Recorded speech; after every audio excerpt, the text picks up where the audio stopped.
malam. Tes tes.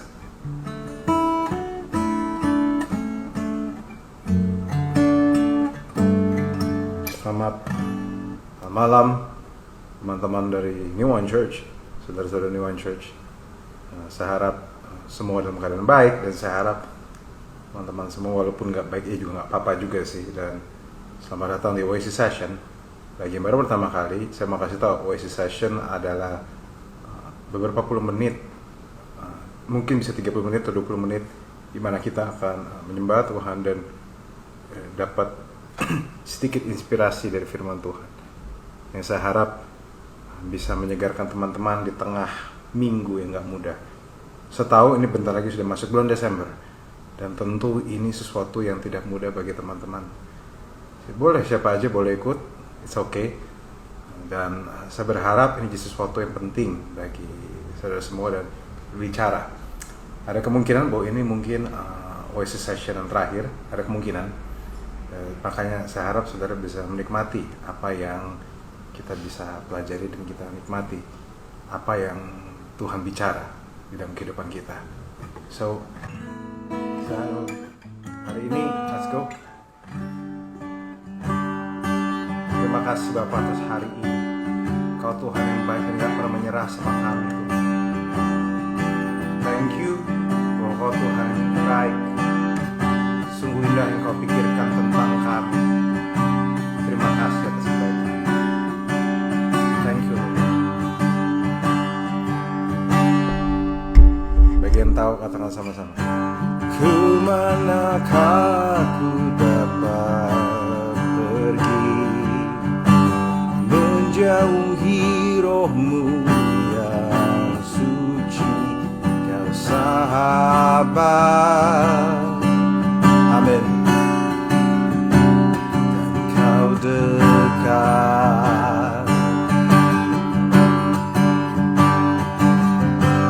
bahkan seluruh pengabdianku tak bisa membalas kesetiaanmu. Sungguh mulia dan berharga, sungguh besar pengorbananmu bagiku, terlalu dalam untuk dimengerti, sungguh besar, sungguh indah yang Kau pikirkan tentangku, tak terselami bagiku, sungguh indah, oh, sungguh indah. Katakan sama-sama sekali lagi, dimanapun kamu berada. Kemanakah aku dapat pergi, menjauhi rohmu yang suci, Kau sahabat. Oh, dan Kau dekat. Thank you Lord, bahkan seluruh pengabdianku tak bisa membalas kesetiaanmu. Sungguh mulia dan berharga, oh, sungguh besar pengorbananmu bagiku, terlalu dalam untuk dimengerti, oh, sungguh besar.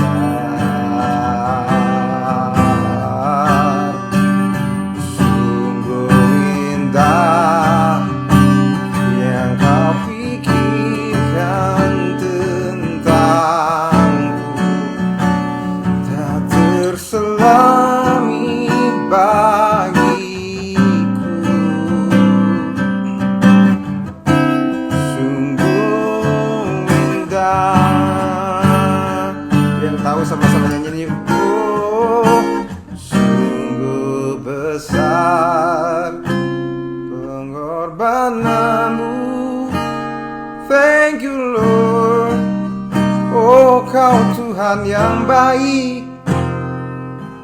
kasih-Mu sungguh tak dapat dimengerti, karena Kau baik pada kami. Sungguh indah yang Kau pikirkan tentangku, tak terselami bagiku. Sungguh indah, oh, sungguh besar pengorbananmu bagiku, terlalu dalam untuk dimengerti. Sungguh besar, sungguh indah yang Kau pikirkan tentangku, tak terselami bagiku. Sungguh indah, oh, katakan yuk, sungguh besar. Biarkan Tuhan berbicara pada kamu hari ini. Oh, speak to us, Lord. Terlalu dalam untuk dimengerti. Oh, terima kasih. Thank you, Lord. Oh, terima kasih. That we are so loved by you, so loved by you, tak terselami bagiku. Sungguh indah, sungguh indah, sungguh indah. Bapak, terima kasih, izinkan kami mendengar sesuatu tentang apa yang Kau sampaikan pada kami. Bicaralah pada setiap kami, biar bagi kami yang sedang bergumul dengan kehidupan kami bisa dapat jawaban dan bahkan bisa memutarbalikkan keadaan. Thank you, Lord, dalam nama Yesus, amin. Hey teman-teman, thank you. Saya harap teman-teman enjoy dengan penyembahan tadi. Saya percaya bahwa Tuhan bicara sama kamu. Dan bagi kamu yang hari ini lagi bergumul antara mungkin ada hubungan dengan kerjaan, hubungan dengan passionmu, hari ini saya mau kasih tahu bahwa mungkin ini akan jadi jawaban bagi kamu tentang karirmu. Kenapa? Karena Tuhan peduli dengan karirmu. For information, bulan ini New One masih bicara tentang worship in the real life. Minggu lalu Pastor Umin bicara tentang worship in the marketplace. Lebih dari 40% waktu kita dihabiskan tempat kerja. Jadinya pasti kita nggak bisa enggak, kita harus pay attention sama hal itu, karena kita harus cari kehendak Tuhan tempat itu. Nah, satu yang saya pelajarin bahwa seringkali pergumulan kita di marketplace, especially bagi teman-teman yang Z atau teman-teman lagi bergumul, adalah isu soal passion. Haruslah saya kerjakan passion saya. Kalau saya kerjain passion saya, gimana? Banyak orang berpikir bahwa passion adalah satu-satunya jalan untuk mereka sampai tujuan. Mereka berpikir bahwa passion adalah tujuan hidup mereka. Padahal, apakah passion adalah tujuan hidup kita? Nah, itu sesuatu yang kita perlu pertanyakan hari ini. Dan saya mau ajak kita mendalami sama-sama. Saya mau ajak kita sama-sama belajar dari Daud, teman-teman. Daud adalah seseorang passionate. Daud adalah seseorang punya banyak kemampuan.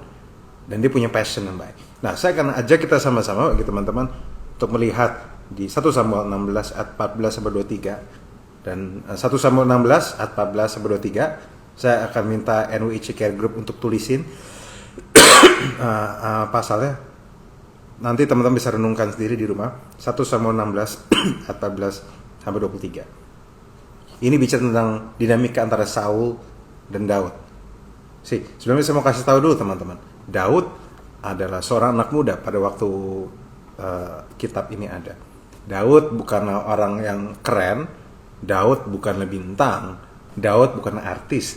Bahkan beberapa rabi Yahudi menceritakan bahwa ada indikasi bahwa Daud adalah anak yang gak dianggap. Tapi lebih dari itu, dia adalah anak haram kemungkinan besar. Ada beberapa terjemahan, bukan terjemahan ya, saya bisa bilang ada beberapa penafsiran daripada rabi Yahudi. Di Talmud mereka mengatakan bahwa Daud itu kemungkinan besar anak haram. Jadi bisa dibilang bahwa dia ini mungkin bukan orang yang dianggap. Saya nggak tahu brokennya dia seperti apa. Mungkin teman-teman bukan haram, mungkin teman-teman lahir di dalam pernikahan. Tapi nggak berarti bahwa kamu lahir di dalam pernikahan, kerjaanmu selesai begitu saja. Nggak berarti bahwa hidupmu mudah saja. Bahkan banyak orang tetap aja hidupnya susah. Tapi saya akan membacakan bagi saudara, teman-teman. Tetapi roh Tuhan telah mundur daripada Saul dan sekarang ia diganggu oleh roh jahat. Dan ia daripada Tuhan. Lalu berkatalah hamba Saul kepadanya, ketahuilah roh jahat yang daripada Allah mengganggu engkau. Maka Tuhan menitahkan hamba-hamba yang di depanmu ini mencari seorang yang pandai dan kecapi. Apabila roh jahat itu hingga padamu, haruslah ia kecapi maka engkau merasa nyaman. Berkata Saul pada hamba-hamba ini, carilah bagiku seorang dapat main kecapi dengan baik dan bawa dia kepada aku. Jawab Saul seorang hamba itu katanya, sungguh aku telah melihat salah seorang anak laki-laki Isai, orang Bethlehem itu yang pandai main kecapi. Ya seorang pahlawan gagah perkasa, seorang prajurit yang pandai bicara, elok perawakannya, dan Tuhan menyertai dia. Kemudian Saul mengirim suruhan kepada Isai dan pesan, suruhlah kepadamu anakmu Daud yang ada pada kambing domba itu. Lalu Isai mengambil seorang keledai yang dimuati roti, sikir bat anggur dan seekor anak kambing. Maka dikirimkannya itu kepada Saul dan perantaran Daud anaknya. Demikian Daud sampai kepada Saul dan menjadi pelayannya. Saul sangat mengasihinya dan ia menjadi pembawa senjatanya. Sebab Saul menyuruh orang pada Isai berkata, biarlah Daud tetap menjadi pelayanku, sebab aku suka padanya. Dan setiap kali apabila roh yang daripada Allah itu hinggap pada Saul, maka Daud mengambil kecapi dan memainkannya. Saul merasa lega dan nyaman, dan roh yang jahat itu undur daripadanya. Izinkan saya share perenungan ini. Teman-teman bisa tahu bahwa roh Tuhan telah mundur daripada Saul, sekarang jadi ganggu roh jahat. Sebenarnya beberapa penafsiran bilang ini bukan diganggu roh jahat yang daripada Tuhan, tapi diganggu roh jahat yang diizinkan Tuhan. Kenapa? Karena roh Tuhan telah mundur, pagernya sudah diangkat. Teman-teman harus tahu bahwa roh jahat ada di mana-mana. Tapi kalau kita nggak kena roh jahat itu karena Tuhan memagari kita. Sama kayak rumah, sebenarnya kan pencuri, pencoleng, pencuri, perampok ada di mana-mana. Cuma karena rumah kita dipagerin, makanya kita aman. Tapi apa yang terjadi pada waktu pagar itu diangkat? Maka pencuri bisa datang kapan aja. Kalau kuncinya nggak ada. Nah sama, Tuhan, ini adalah kisah sebelum ada Yesus. Makanya Tuhan tidak punya alasan untuk stay pada orang yang tidak setia. Di sini kita lihat bahwa Tuhan mundur, seakan memberi kita impresi bahwa kalau Saul tadi dikelilingi hadirat Tuhan, maka perlindungan dari Tuhan itu diangkat dan akhirnya roh jahat menghinggapi dia. Nah, yang menarik adalah Saul merasa nggak nyaman, Saul merasa stres, merasa marah, dan di sini kita lihat Daud dipanggil oleh Saul dan Daud main kecapi. Singkat kata, roh jahat undur daripadanya. Teman-teman, saudara bisa bayangkan betapa Daud seorang yang luar biasa. Dia jelas orang yang potensial. Dia orang berbakat. Saudara tahu nggak bahwa bagi teman-teman yang mungkin ada musisi di sini pasti tahu bahwa seorang bisa jago, tapi nggak selalu main musiknya enak. Tapi di sini kita bisa lihat bahwa Daud mainnya enak banget. Sampai Saul tuh merasa tenang, yang kayak roh jahat tuh pergi dari dia. Berarti dia bukan cuma jago main, tetapi dia diurapi Tuhan. Ini sesuatu yang jago banget.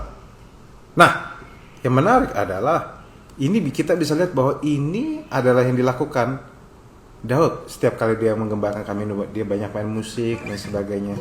Kita bisa lihat bahwa kemungkinan besar kesukaan Daud, passion Daud adalah musik. Kita bisa lihat bahwa makanya ada kitab Mazmur di mana mayoritas ditulis oleh Daud. Nah, pertanyaan saya, bayangkan kalau orang sehebat ini ada di dunia sekarang, apa yang akan terjadi? Tentu saya membayangkan kalau ada teman saya yang jago banget main musik, mungkin aja dan dia musiknya enak banget, to the point sampai berimpact di hidup orang. Maka saya bisa bilang, man, lu jago banget, lu keren banget, lu pas gede pasti jadi kayak Ariel Noah, lu pasti jadi ketua anak band gede banget, lu pasti bisa solo karir, lu jadi keren banget. Kenapa? Karena saya bisa lihat bahwa apa yang Daud lakukan dampaknya besar sekali. Kalau Daud hidup zaman sekarang, saya bisa lihat bahwa kalau misalnya kamu pengen tahu orang yang punya passion dan punya kemampuan, ini Daud, teman-teman. Kita bisa lihat bahwa Daud punya kemampuan, Daud punya passion, he has the skill. Tapi teman-teman mereka, yang kita lihat bahwa Daud memang kemampuannya di musik, skill di musik. Tapi kita bisa lihat bahwa di masa depannya dia tidak main musik lagi. Padahal itu kemampuan dia, padahal itu passionnya dia. Seakan-akan teman-teman karena gini, pada waktu Daud semakin besar, semakin dewasa, di dalam hidupnya Daud terjadi career change. Ada perubahan karir di hidupnya Daud. Dan perubahan karir itu yang membuat hidup Daud sama sekali berubah. Teman-teman, bagi yang muda, bagi yang masih kerja, pasti kamu mungkin ada di persimpangan seperti Daud. Pilih passion atau pilih karir, pilih passion atau pilih tanggung jawab. Masalahnya passionnya Daud kemungkinan besar musik, tetapi Tuhan kasih dia tanggung jawab untuk memimpin bangsa Israel. Daud harus milih passion or responsibility. Masalahnya dia nggak bisa milih nih, karena Tuhan suruh dia untuk bertanggung jawab atas bangsa Israel. Disinilah terjadi career change yang besar Daud. Dan teman-teman tahu bahwa namanya jadi pemusik dan menjadi raja, mentalnya, cara pikirnya sama sekali berbeda. Kalau bermusik kamu harus nyantai, kamu harus relax, kamu harus main gitar yang benar, kamu harus keluarin melodi-melodi di hati dan pikiran kamu. Tetapi begitu kamu jadi seorang raja, isunya berbeda, teman-teman. Hello, terbuka nggak pikirannya di sini? Pikiranmu terbuka nggak? Saya harap pikiranmu terbuka di sini. Karena untuk jadi Daud dari seorang musician menjadi raja, dia butuh skill yang sama sekali berbeda, dan dia passionnya dia nggak kepake di situ, hampir nggak kepake, dampaknya nggak besar. Kenapa? Karena pada jadi raja, yang harus pikirin kebijakan kerajaan. Yang dia harus pikirin adalah hal-hal sulit. Dan di sini kita lihat bahwa career change dampaknya besar sekali bagi Daud. Tetapi kita bisa karir bisa berubah, tapi calling tidak pernah berubah. Teman-teman bisa lihat bahwa panggilan terbesar Daud bukanlah jadi raja atau jadi musisi, tetapi menjadi orang berkenan di hati Tuhan. Kenapa saya bahas ini? Karena saya mau kamu melihat hidup saat ini. Kamu mungkin ada beberapa di antara kamu dan saya mungkin ada di career change, bingung mau passion atau responsibility, dan seakan-akan kita termakan sama apa kata dunia bahwa lu ikutin passion lu aja. Kalau lu nggak ikutin passion lu, ntar hidup lu menderita. Kata siapa? Banyak orang, teman-teman. Nah, saya punya problem dengan statement itu. Saya punya problem dengan orang-orang bilang bahwa passion adalah satu-satunya jalan menuju kesuksesan. Kenapa? Nomor satu, tidak semua orang punya passion. Tidak semua orang tahu apa yang disukai. Beberapa orang sudah disetir dari kecil sama keluarganya untuk kamu ikutan ya, jadi aparatur sipil negara aja, kamu jadi PNS aja, nggak usah passion-passionan, kamu jadi PNS, kerjaan bagus, kamu sayangin keluarga. Gimana caranya passion? Kalau dari kecil dia sudah dididik. Saya tahu teman saya yang dari kecil sudah diatur jalur untuk jadi seorang ahli hukum seperti ayahnya. Mau passionnya apa di situ? Saya mau kasih tahu bahwa hidup tidak bisa senaif itu, teman-teman. Kalau kamu bisa ikutin passion kamu, oke. Tetapi saya mau kasih tahu, passion is not the only way to success. Pertama, karena kita juga definisikan sukses itu apa? Apakah sukses itu berarti punya banyak uang? Belum tentu, karena saya tahu banyak orang banyak uang menderita juga. Sukses sebenarnya adalah kita berhasil melaksanakan kehendak Tuhan.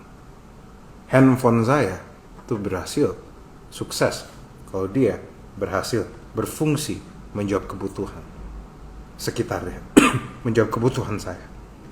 Sama, kamu itu sukses kalau kamu mengikuti tujuan Tuhan untuk jadi jawaban di sekitar kamu. Dan kadang untuk sukses nggak selalu harus ikut passion. Banyak orang berpikir bahwa harus passion, harus ya, tapi enggak. Seakan-akan menganggap remeh, enggak. Padahal saya mau kasih tahu, emangnya menyenangkan orang tua nggak bisa jadi passion? Emangnya peduli dengan orang tua, peduli dengan kiri kanan, nggak bisa jadi passion? Menurut saya itu bisa. Itu bisa aja. Memang hidupmu akan sedikit berbeda, tapi bukan berarti kamu nggak bisa dapetin sukacita. Sebagai ganti, kamu nggak dapat sukacita atas apa yang kamu bisa lakukan. Kamu dapat sukacita karena kamu berdampak atas kehidupan orang-orang yang kamu kasihi. Kamu punya andil di hidup mereka. Poin saya adalah hal ini gini teman-teman. Kadang kita harus memilih antara passion dan responsibility. Apapun yang kamu pilih, kamu harus sadarin dua-duanya bisa mengarah pada Kristus. Dan juga saya mau kasih tahu, pada waktu kita semakin dewasa, passion kita bisa berubah.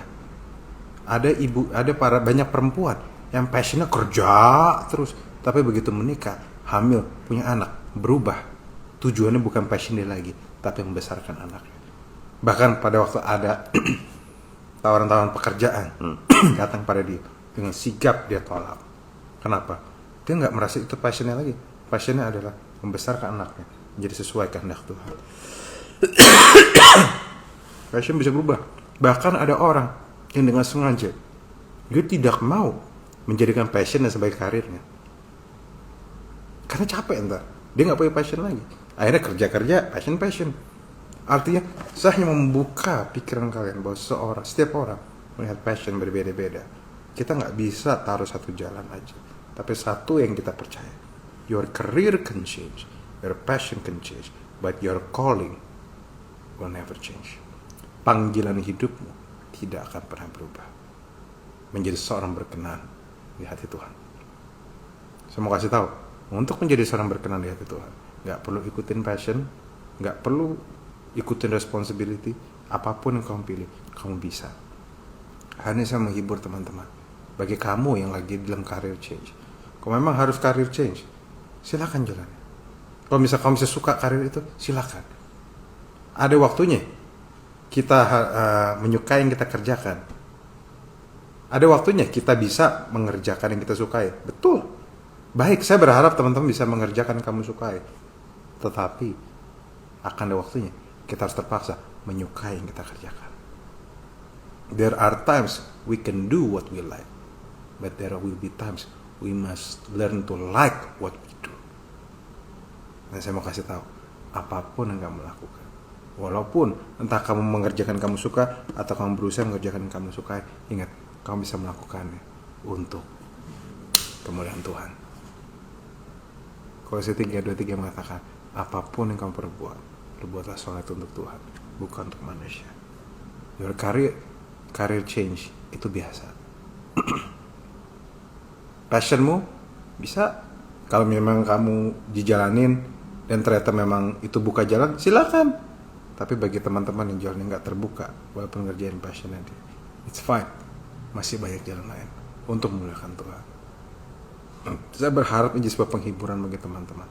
Saya berharap menjadi sesuatu menyegarkan dan menguatkan bagi teman-teman. No matter apapun kamu pekerjaan. Karena gini, memenuhi tujuan Tuhan bukan soal kerjaan pilih apa, tapi soal untuk siapa. Saya harap ini memberkati.